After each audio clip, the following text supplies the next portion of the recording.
الحمد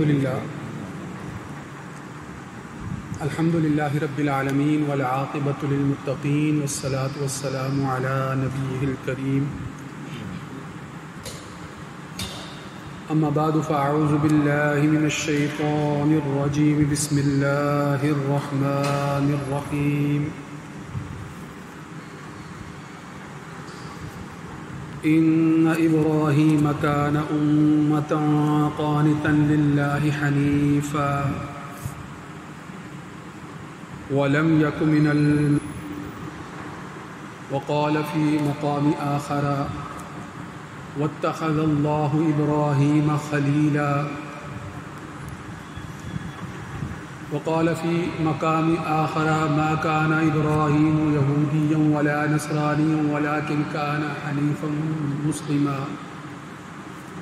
وقال اللہ تبارک وتعالی ان اللہ وملائکتہ یصلون علی النبی یا ایہا الذین آمنوا صلوا علیہ وسلموا تسلیما اللہم صل علی سیدنا ومولانا محمد وعلی آل واصحاب سیدنا ومولانا محمد وبارک وسلم علیہ۔ سامعین محترم،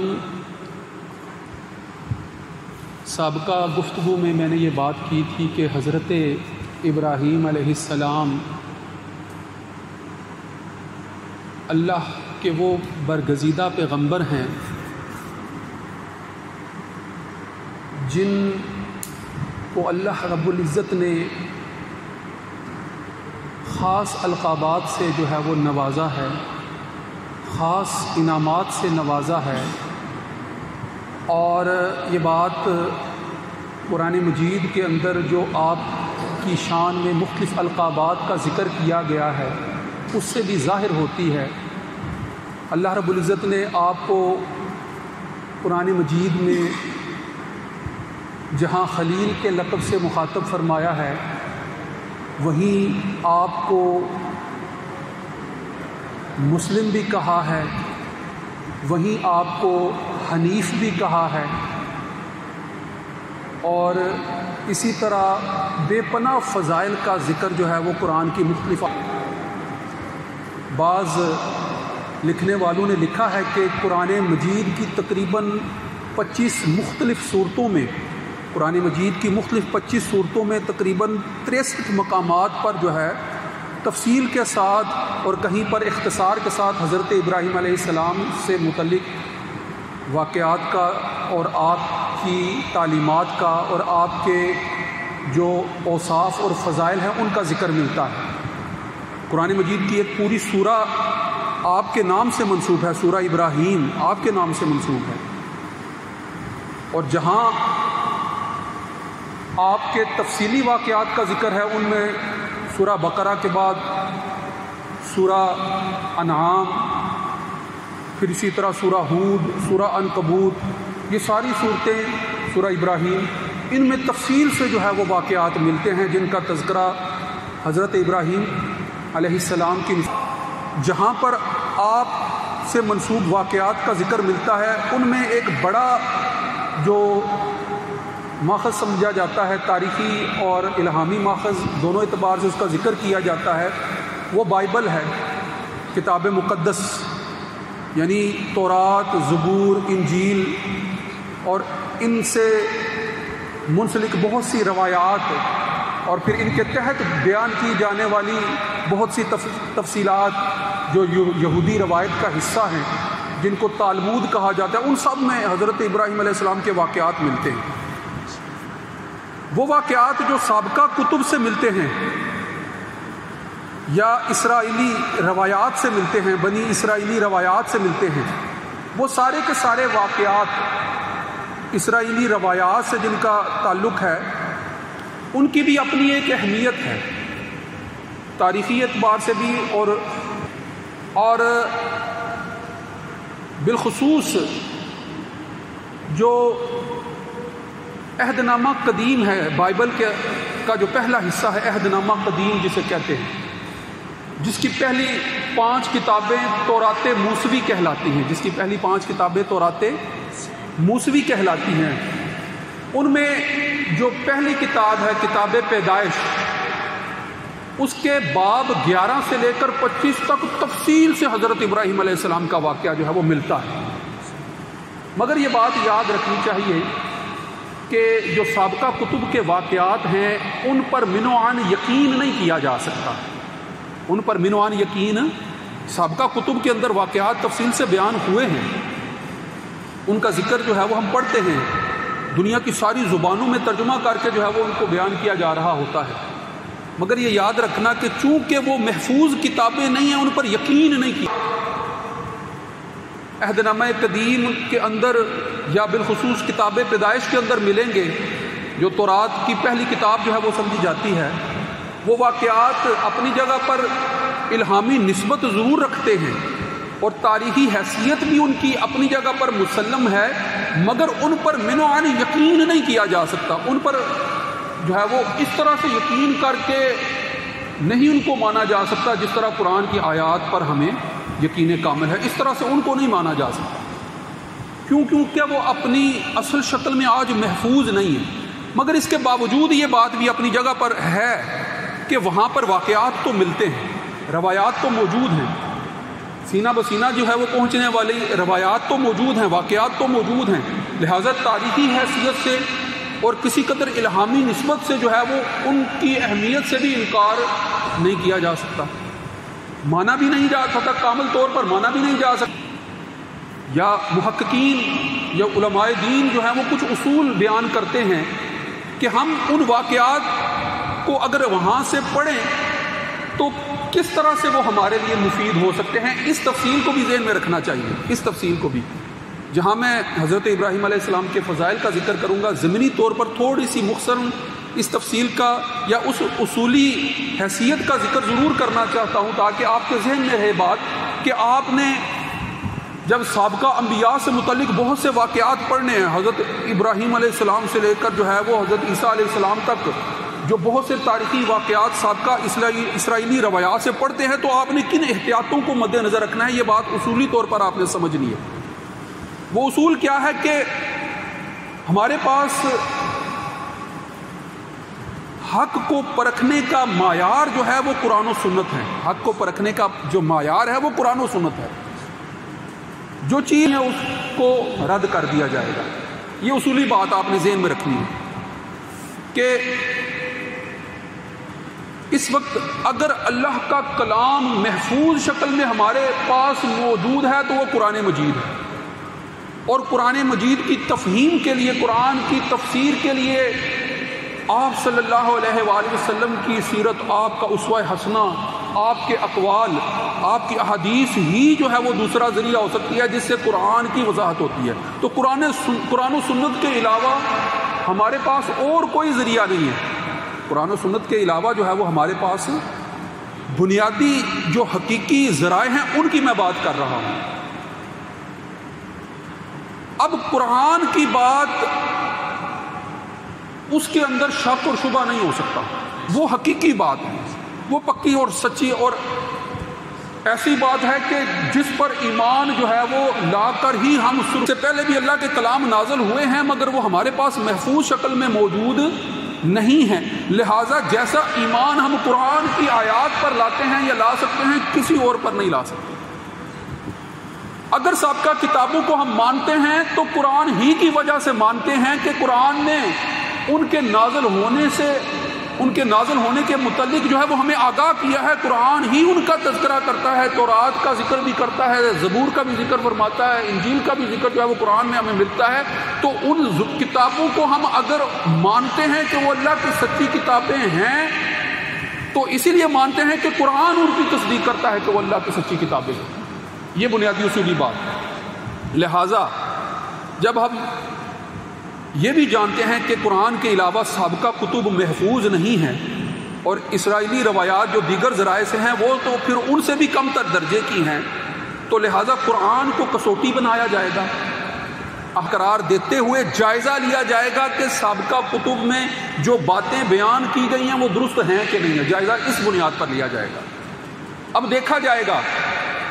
کہ جو واقعات قرآن مجید میں بیان کیے ہیں کیا ویسے ہی ان کتابوں میں بھی بیان کیے گئے ہیں، یا قرآن کے اندر جو واقعات بیان کیے گئے ہیں ان واقعات سے یہ واقعات مختلف ہیں۔ لہذا اس بنیاد پر جب آپ غور و فکر کریں گے تو آپ کے سامنے یہ بات آئے گی کہ کچھ واقعات آپ کو ایسے ملیں گے کہ جن کا ذکر قرآن مجید میں بھی موجود ہے اور ان سابقہ بنی اسرائیلی روایات کے اندر بھی موجود ہے، یا سابقہ کتب کے اندر بھی موجود ہے۔ پھر آپ جب ان واقعات کا مطالعہ کریں گے تو مزید تفصیل آپ کے سامنے یہ آئے گی کہ کچھ باتیں جو ہے وہ قرآن کے بالکل مخالف ہیں، قرآن اور بات بیان فرما رہا ہے اور وہاں پر واقعات تو تاریخ کچھ اور ہے۔ مثال کے طور پر کہ جو سابقہ روایات ہیں ان سے یہ ظاہر ہوتا ہے کہ جیسے حضرت ابراہیم علیہ السلام کے بڑے بیٹے حضرت اسحاق علیہ السلام ان کی قربانی دی گئی تھی۔ سابقہ روایات جو بنی اسرائیلی روایات ہیں وہ حضرت اسحاق علیہ السلام کی قربانی کا ذکر کرتی ہیں۔ کتاب پیدائش کے اندر بھی جو ہے وہ ان کی قربانی کا ذکر موجود ہے، مگر قرآن مجید تو حضرت اسماعیل اور حضرت ابراہیم کے درمیان جو واقعہ آیا تھا اس کو نقل فرما رہا ہے۔ تو اس کا مطلب ہے کہ کچھ باتیں آپ کو مثلا قربانی کا واقعہ مل رہا ہے مگر وہاں جو ہے وہ حضرت اسحاق سے منسوب کیا علیہ السلام سے منسوب کیا جا رہا ہے، مگر حقیقت میں قرآن کیا بیان کر، لہٰذا اس روایت کو رد کر دیا جائے گا۔ واقعے کی طرف جو ہے وہ اشارہ ٹھیک ہے مگر اس روایت کو رد کر دیا جائے گا، کیونکہ وہ قرآن کے مقابلے میں کسی بھی حیثیت سے جو ہے وہ درست نہیں ہے، کہ قرآن جو ہے وہ حقیقی بات بیان کر رہا ہے۔ تو یہ مثال کے طور پر اسی طرح بہت سے واقعات آپ کو ایسے ملیں گے کہ جو قرآن میں ہیں مگر سابقہ بنی اسرائیلی روایات ان میں خاموش ہیں۔ قرآن میں ہیں، قرآن میں ان کا ذکر ملتا ہے مگر سابقہ بنی اسرائیلی روایات میں ان کا ذکر نہیں ملتا ہے۔ جیسے یہ واقعہ کہ جب کنانیوں کے بتوں کو حضرت ابراہیم علیہ السلام نے جو ہے، اور اس حوالے سے جو ہے وہ ان کے درمیان ایک بڑے پیمانے پر ہلچل پیدا ہوئی اور انہوں نے جو ہے وہ پھر مرد الزام جو ہے وہ حضرت ابراہیم علیہ السلام کو جو ہے وہ ٹھہرایا، اور پھر جو ہے وہ نمرود کے دربار میں جو ہے وہ شکایت کی اور اس کے ضمن میں آپ کو پھر جو ہے وہ قید کر لیا گیا، اور جب فیصلہ سنایا گیا تو فیصلہ یہ سنایا گیا کہ آپ کو آگ میں جو ہے وہ ڈال دیا جائے گا۔ اعلان کروا دیا گیا، بڑے پیمانے پر اعلان کروا دیا گیا۔ لوگ جو ہے وہ اپنی منتیں، اپنی حاجات پوری کرنے کی خواہش میں جو ہے وہ آگ کے لیے جو ہے وہ جلانے کے لیے لکڑیاں اکٹھی کر کر کے جو ہے وہ اس بہت بڑے الاؤ کا جو ہے وہ حصہ بن کے اپنے آپ کو جو ہے وہ اس عظیم مقصد کو پورا کرنے کے لیے جو ہے وہ حصے دار ثابت کر رہے تھے۔ اس طرح سے جو ہے وہ لا رہے تھے اشیاء، اور ایک بہت بڑے الاؤ کو ایک بہت بڑے پیمانے پر جو ہے وہ آگ کو تیار کر رہے تھے، اور حضرت ابراہیم علیہ السلام کو جو ہے وہ جب اس آگ میں ڈالا گیا تو اللہ کے فضل و کرم سے جب اللہ رب العزت نے آگ کو یہ آگ جو ہے وہ حضرت ابراہیم پر جو ہے وہ سلامتی کے ساتھ جو ہے وہ ٹھنڈی ہو جا، تو یہ واقعہ جب ہم قرآن مجید میں اس تفصیل کے ساتھ دیکھتے ہیں تو سابقہ بنی اسرائیلی روایات اس واقعے کے حوالے سے خاموش نظر آتی ہے۔ کیوں خاموش نظر آتی ہے؟ اب سمجھنا چاہیے نا۔ تو بہت سے واقعات ایسے ہیں کہ جن کا ذکر قرآن مجید میں ہے مگر سابقہ کتب یا بنی اسرائیلی روایت، اس کا مطلب ہے کہ ایسے واقعات کو یا تو حذف کر دیا گیا یا نکال دیا گیا، یا جو ہے وہ ان واقعات کا جو ہے وہ تذکرہ اپنے عقیدے کے مناسب نہ سمجھا گیا، لہٰذا ان سے جو ہے وہ لا تعلقی کرتے ہوئے ان کا ذکر جو ہے وہ کتابوں سے یا روایات سے جو ہے وہ حذف کیا گیا۔ ایسا ہی ہے نا، ایسے کوئی نہ کوئی وجہ تو ہوگی۔ اب یہاں پر یہ بات یاد رکھیے گا کہ قرآن کو پیمانہ بناتے ہوئے، احادیث کو پیمانہ بناتے ہوئے جو روایات قرآن و حدیث کے مطابق ملیں گی ان کو لے لیا جائے گا، اور ان ہوئے واقعات کو مرتب کیا جائے گا۔ اور بہت سے علماء نے اسی نسبت سے واقعات مرتب کیے ہیں، اور حضرت ابراہیم علیہ السلام کے واقعات، حضرت اسماعیل علیہ السلام کے واقعات، حضرت موسیٰ علیہ السلام کے واقعات، حضرت عیسیٰ علیہ السلام تک جتنے بھی پیغمبر جو ہے وہ آتے رہے ہیں، پھر ان کی تاریخیں جو ہے وہ ان سب کے مجموعے سے نقل کی ہیں اور ہم تک وہ روایتیں پہنچائی ہیں، جن کی روشنی میں ہم اب جانتے ہیں کہ وہ 2000 سالہ تاریخ کیسی ہے جو حضرت عیسیٰ علیہ السلام کے آنے سے پہلے تھی، اور حضرت ابراہیم السلام کے آنے کے بعد کی تاریخ تھی وہ کیسی تاریخ تھی اب ہم جانتے ہیں ان ساری جو ہے وہ تاریخی روایات کو قرآن و سنت کی روشنی میں پرکھنے کے بعد تسلسل کے ساتھ جو ہے وہ ہم جانتے ہیں کہ سب سے جو قدیم حیثیت رکھنے والی ہستی ہے سارے مذاہب کے نزدیک، جو متفق ہیں کہ سارے مذاہب جو خاص طور پر سامی ادیان سے تعلق رکھتی مکہ تھی، ان سب کے نزدیک متفقہ طور پر اگر کوئی معتبر ہستی ہے کہ جن پر سب کا اتفاق ہے، جن کے پیروکار ہونے پر سب فخر کرتے ہیں،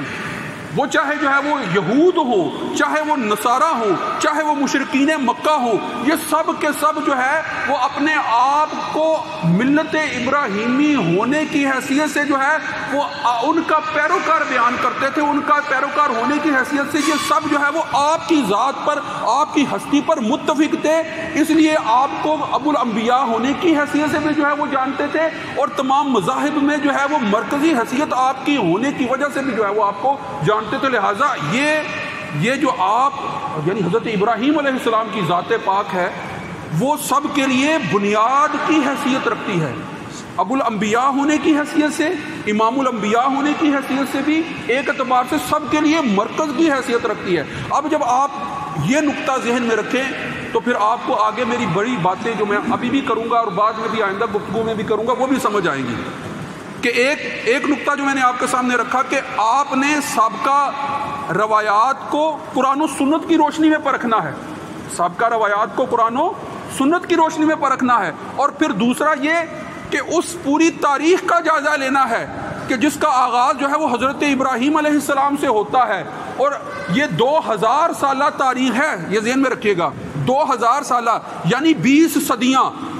صدیاں جو ہیں وہ آپ صلی اللہ علیہ وآلہ وسلم کی آمد سے پہلے، حضرت عیسیٰ علیہ السلام کے ظاہر ہونے کے پہلے سے جو 20 صدیاں گزری ہیں وہ کیسی صدیاں تھیں، اور پھر آپ صلی اللہ علیہ وآلہ وسلم کی آمد کے بعد بھی آج 20 صدیاں جو ہے وہ گزر چکی ہیں، 2000 سال جو ہے وہ گزر چکے ہیں، ان دونوں کے درمیان جو ہے وہ آپ صلی اللہ علیہ وآلہ وسلم کی ذات کو جو ہے وہ مرکزی حیثیت ہے۔ نظر سے اب اس ساری بحث کو، اس ساری تاریخ کو سمجھنا ہے کہ جس پیغام کو حضرت ابراہیم علیہ السلام لے کر آئے تھے، کہ جن کے متعلق جو ہے وہ قرآن خود گواہی دے رہا ہے کہ ما کان ابراہیم یہودیا ولا نصرانیا، کہ حضرت ابراہیم علیہ السلام نہ ہی یہودی تھے نہ ہی نصرانی تھے، ولیکن کان حنیفا مسلما، کہ وہ اللہ کے برگزیدہ پیغمبر تھے، دین حنیف پر یکسوئی سے قائم رہنے والے تھے، اور دین اسلام کے جو ہے وہ دعوت دینے والے تھے، وہ وہی دعوت دینے والے تھے جو دعوت حضرت ابراہیم علیہ السلام لے کر آئے۔ سارے انبیاء پھر اسی دعوت کو جو ہے وہ آگے بڑھاتے رہے، پھر آپ صلی اللہ علیہ وآلہ وسلم بھی جو ہے وہ اسی دعوت کو جو ہے وہ لوگوں تک جو ہے وہ پہنچا رہے تھے، اور آج آپ صلی اللہ علیہ وآلہ وسلم کی بعثت کے بعد جب انبیاء کی بعثت کا سلسلہ ختم ہو چکا ہے تو 2000 سال گزر جانے کے بعد، 20 جو ہے وہ صدیاں گزر جانے کے بعد آج بھی جو ہے وہ اگر کسی کی بخشش کسی دین کے مطابق ہوگی تو وہ دین اسلام ہی ہے۔ یہ اس اعتبار سے آپ نے سمجھنی ہے ساری بحث، اس اعتبار سے جب آپ اس نقطہ نظر سے سوچیں گے، غور کریں گے تو آپ کو پتہ چل جائے گا کہ جو سب حضرت ابراہیم علیہ السلام سے اپنی نسبت جوڑتے ہیں وہ آپ کے بعد آنے والے ہیں۔ آپ جب 2000 سال پہلے ہیں تو یہودیت کا آغاز تو جو ہے وہ حضرت عیسیٰ علیہ السلام سے 1500 سال پہلے ہوا تھا، جسے 1500 قبل مسیح کہتے ہیں۔ اسی طرح جو ہے وہ برِ صغیر کے اندر جو ہندو مذاہب ہیں ان کا بھی جو ہے وہ اگر جائزہ لیا جائے تو یہ بھی تقریباً 1500 سال پرانے ہی جو ہے وہ ہسٹری کے اندر جو ہے وہ ہمیں نظر آتے ہیں۔ اسی طرح اگر عیسوی اور آپ صلی اللہ علیہ وآلہ وسلم کی بعثت تو 571 عیسوی میں ہوتی ہے، تو اس سے پہلے جو ہے اگر بدھ مت کا جائزہ لیا جائے تو وہ 500-600 سال قبل مسیح کی بات نظر آتی ہے۔ اگر جو ہے وہ کنفیوشس کے مذہب کا جائزہ لیا جائے تو وہ بھی 500-550 سال پرانی بات لگتی ہے۔ یعنی ادیان عالم جتنے بھی دنیا کے ادیان یا جتنے بھی مذاہب دنیا میں رہے ہیں ان کی منظم تاریخ، معلوم تاریخ جو ہمیں پتہ ہے، وہ جہاں سے جو ہے وہ منظم طور پر ہمیں پتہ چلتی ہے، اس کا نقطہ آغاز ہی حضرت ابراہیم علیہ السلام کی ذات ہے۔ تو جب اس کے بعد آپ کی ذات اور آپ کے بعد جو ہے وہ جتنے بھی انحراف جو ہے وہ ادیان کے حوالے سے نظر آتے ہیں، اور پھر جو ہے وہ اللہ کی کرم نوازی سے جو نقطہ اتصال آپ صلی اللہ علیہ وآلہ وسلم کی ذات میں نظر آتا ہے، اور اس کے بعد آج جو ہے وہ 2000 سال جو ہے وہ گزر جانے کے بعد بھی وہی بنیاد جو ہے وہ قائم و دائم ہے۔ تو اب یہ بات سمجھنی چاہیے کہ دین حق، دین اسلام، جو اللہ اسلام، وہی جو ہے وہ اللہ نے جو ہے وہ ابتدا سے لے کر آج تک جو ہے وہ ہم تک جو ہے وہ دعوت کے طور پر، دعوت حق کے طور پر پہنچایا ہے، اور اسی پر قائم رہ کر جو ہے وہ نجات ہو سکتی ہے۔ وآخر دعوانا ان الحمد للہ رب العالمین۔ سنتیں ادا فرمائیں۔